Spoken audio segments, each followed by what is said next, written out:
Hello viewers, నేను మీ Lakshmi. Welcome to lucky Godavari రుచులు. ఎలా ఉన్నారండి? బాగున్నారా? ఈరోజు వీడియో వచ్చేసి తాటి ఇడ్లీ అండి. చాలా బాగుంటుందండి. నాకైతే గారెల కంటే ఇడ్లీయే చాలా ఇష్టం. ఎందుకంటే మనం ఎటువంటి ఆయిల్ ఏం యూస్ చేయకుండా ఆవిరి మీద ఉడికించుకుంటాం కదండి. హెల్దీ కూడా, అలాగే చాలా బాగుంటాయి.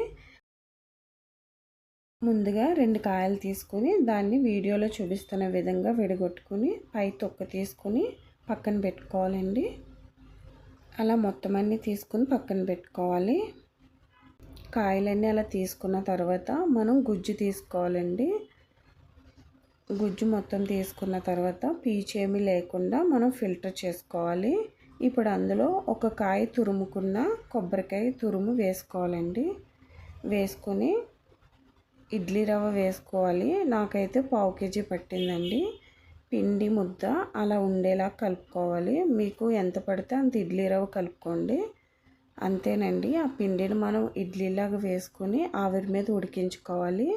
ఒక 10 నిమిషాలు లో ఫ్లేమ్లో ఉడికించుకోవాలండి.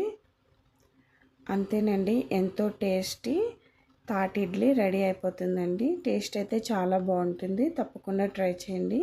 వీడియో కనుక నచ్చినట్లయితే లైక్ చేయండి, షేర్ చేయండి, సబ్స్క్రైబ్ చేయండి.